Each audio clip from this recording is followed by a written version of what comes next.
Selamat pagi rekan-rekan, apa kabarnya hari ini?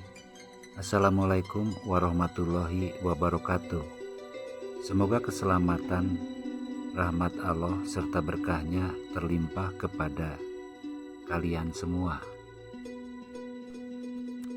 Kali ini kami akan membolang bambu unik di sebuah objek wisata bernama Situ Awi, Jalan Sikluk, Citisuk, Desa Sukawening, Ciwidey. Situ berarti danau, sedangkan Awi berarti bambu. Jadi Situ Awi berarti danau yang dikelilingi rumpun bambu. Inilah yang menjadi alasan kami datang ke sini untuk healing bersama keluarga. Siapa tahu bisa sambil membolang bambu unik. Tempatnya terpencil di perbukitan Pasir Seti. Bisa Anda tempuh kira-kira 30 menit dari alun-alun Ciwidey dengan jarak kurang lebih 7 km. Jika Anda akan datang ke sini, dianjurkan mengendarai motor karena jalan sempit dan berkelok, hanya cukup untuk satu mobil. Jika belum berpengalaman, khawatir kesulitan jika papasan dengan mobil yang lain.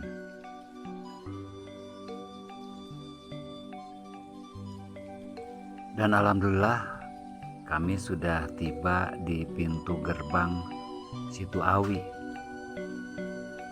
Ini merupakan semacam cekungan di perbukitan di mana di bawahnya terdapat situ atau danau kecil. Ayo kita ikuti terus rekan-rekan.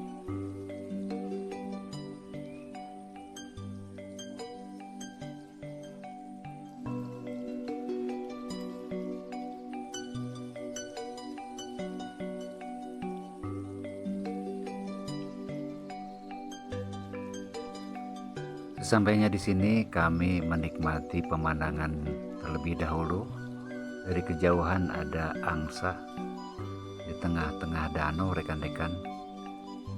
Beristirahat di warung atau kafetaria di sini bersama anak-anak sambil menikmati camilan-camilan. Saya memesan kopi rekan-rekan di sini. Dan di sini juga terdapat makanan-makanan seperti nasi timbel dan nasi ayam. Ada baksonya juga dengan harga yang sangat bersahabat di sini. Para pelayannya juga di sini ramah-ramah rekan-rekan. Jadi kalau ada tamu, Anda jangan segan-segan untuk menanyakan sesuatu atau sekedar mengobrol situasi dan kondisi di sini.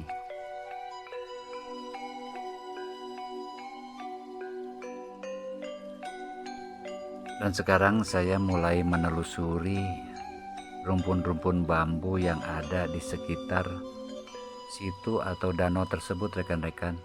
Kelihatan nampak ada ruas pendek. Ini kalau dibiarkan biasanya mungkin aja nanti menjadi pakem tong-tong sewu rekan-rekan.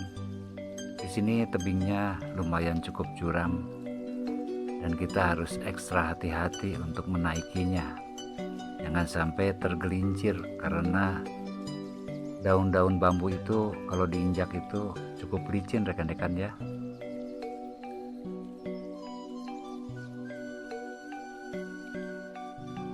Dan tampak di hadapan kita ada bambu unik berpakem bambu hamil.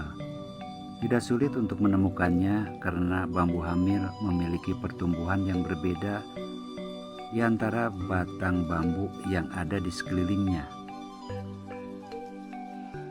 Batang bambunya berkelok-kelok, tidak lurus seperti pertumbuhan bambu pada umumnya. Ciri yang kedua adalah bambunya menggelembung, seolah-olah membengkak pada bagian perut ruas bambu, mirip dengan perut wanita yang sedang mengalami kehamilan. Jika dilihat sepintas, Anda akan mengira bahwa bambu hamil merupakan bambu yang rusak karena pertumbuhannya tidak normal seperti bambu yang lain. Bambu menggelembung seolah-olah bambu yang pertumbuhannya tidak normal karena terserang oleh hama penyakit. Akhirnya perkembangan bambu berkelok-kelok, tidak seperti pertumbuhan bambu yang sehat. Ditambah lagi dengan panjang ruas yang tidak teratur, ada yang panjang, ada yang pendek, ada juga yang bolong-bolong seolah-olah menunjukkan ada hambatan penyakit saat pertumbuhannya.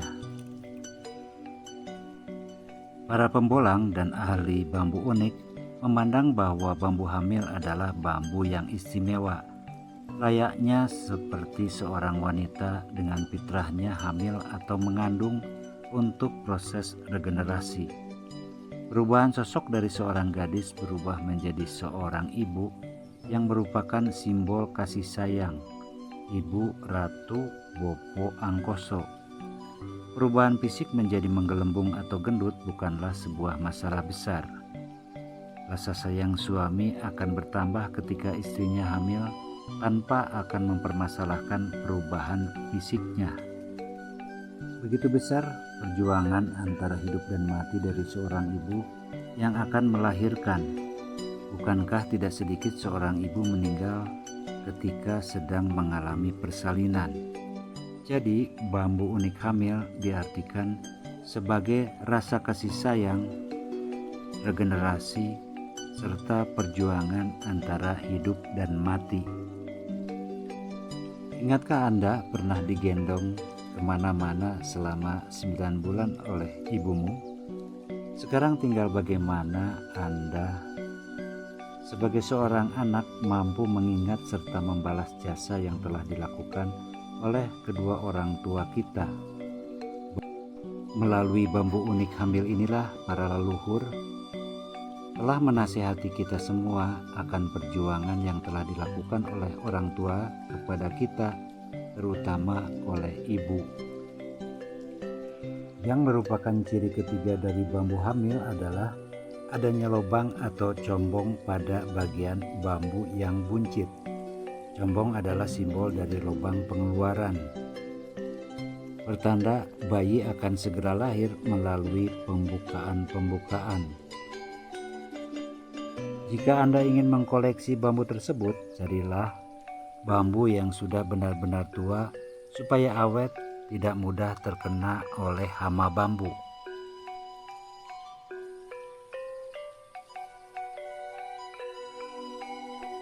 Kebanyakan orang mencari bambu untuk bahan yang bentuknya lurus dan mulus, karena bentuk yang demikian akan mudah dikerjakan dan memberikan hasil pekerjaan yang rapi. Lalu, apakah bambu hamil yang bentuknya berkelok-kelok seperti ini dapat dipergunakan untuk bahan dasar? Jika bisa, lalu kira-kira bagaimana bentuk aplikasinya?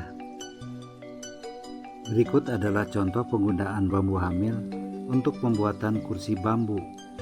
Batang bambu yang berkelok-kelok dapat digunakan pada bagian sandaran kursi. Sandaran kursi belakang yang berkelok-kelok tidak akan mengganggu, malahan dapat meningkatkan nilai seni dan estetikanya. Meskipun gambar kursi tersebut tidak cocok persis dengan apa yang saya ceritakan, saya yakin Anda bisa membayangkannya tentang penggunaan bambu hamil untuk sandaran kursi. Baiklah rekan-rekan, kiranya perjumpaan kita cukup sampai di sini dulu. Kami mengucapkan terima kasih Anda telah menonton sampai akhir. Semoga dapat bermanfaat dan menginspirasi. Kami mendoakan semoga Anda selalu dalam keadaan sehat walafiat, serta segala usahanya mendapatkan berkah dari Tuhan Yang Maha Kuasa. Bagi rekan-rekan yang saat ini sedang sakit, semoga cepat dipulihkan kembali seperti sedia kala. Mohon maaf apabila terdapat kekurangan dalam penyajian video ini, karena kami masih belajar, selalu belajar, dan terus belajar. Salam Bambu Unik Nusantara.